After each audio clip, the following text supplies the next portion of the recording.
When we think of mindfulness, we usually picture something simple, right? A modern tool for staying calm. But what if the practice is actually the result of a hidden, ancient power struggle?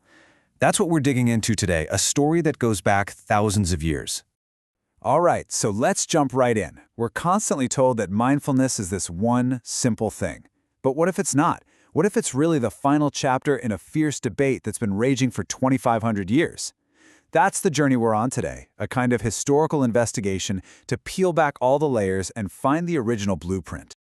Mindfulness is absolutely everywhere, isn't it? It's in corporate wellness programs, it's on our phones, and it's always sold as this timeless, universal solution. But that's where the puzzle starts. If it's so ancient, why does the version we know feel so new? We're going to find out where this practice actually came from and see if it's always been this way. Okay, so to crack this puzzle, we need the right tool.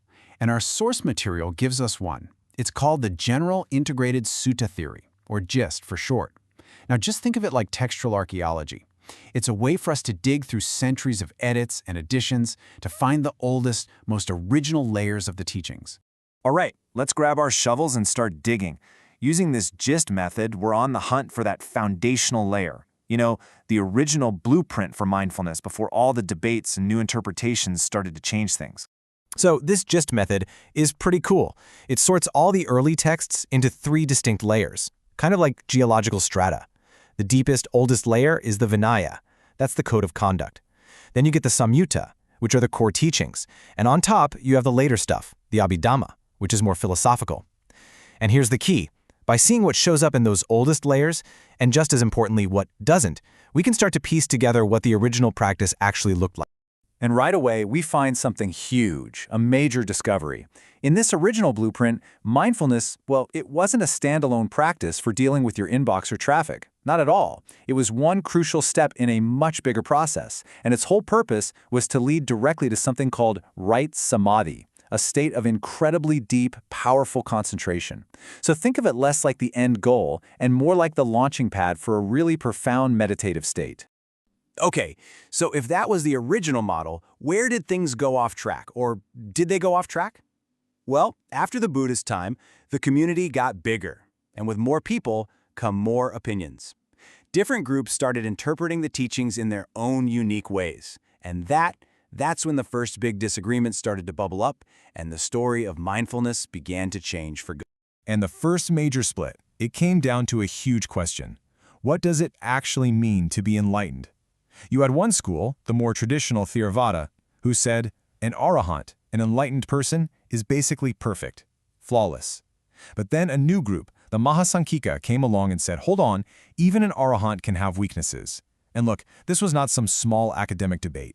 This was a fight over the very soul of the practice. It changed the goal of the entire path. So as these two sides drifted further apart, they didn't just sit around and argue. No, they started changing the rule book itself. Each school began weaving its own ideas directly into the sacred texts, essentially creating their own version of the teachings to prove that their vision of the path was the right one. And this rivalry, this is what sets the stage for maybe the biggest change in the entire history of mindfulness. It led to the creation of something totally new, a faster, more direct path to insight. This was an innovation that would completely alter the practice as we know it. Yeah, the source material literally calls this a radical innovation. This brand new idea comes onto the scene. They call it dry insight or vipassana. And the big deal was this. It was a way to get to wisdom directly, without having to first master those really deep, really difficult meditative states, the jhanas, that the original path demanded. All of a sudden, it was like the path to enlightenment had a new express lane. But wait a second. How do you authorize a huge change like that? Well, this is where we get to the really provocative heart of this whole investigation. The argument is that the famous Satipatthana Sutta, the text that's often called the ultimate guide to mindfulness, was actually put together for a reason, to give official, scriptural authority to this new, streamlined, dry insight path. So how'd they do it? Well, think of the Satipatthana Sutta as a greatest hits album. The people who compiled it basically went through all these other older texts and they cherry-picked different meditation techniques like contemplating the body or the elements, and they brought them all together into one single master guide for this new, faster path. And this is the bottom line, right? This new master text created a massive fork in the road. You had the original path, which was a step-by-step process. Mindfulness leads to deep concentration, and then that concentration leads to insight. But this new path, the one backed up by this text, offered a direct route. Mindfulness straight to insight. You could skip that whole deep concentration part. Okay, I know that was a super deep dive into some pretty old texts and debates. So the big question is, why does any of this matter? Why should you care about this ancient history for your own practice, right here, right now? Let's connect the dots.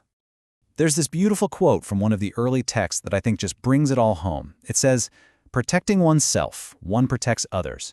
Protecting others, one protects oneself." And that just reminds us, doesn't it, that in its original form, mindfulness was never just about your own personal stress relief. It was about developing the wisdom to take care of yourself so that you could then show up and take care of the world with more compassion.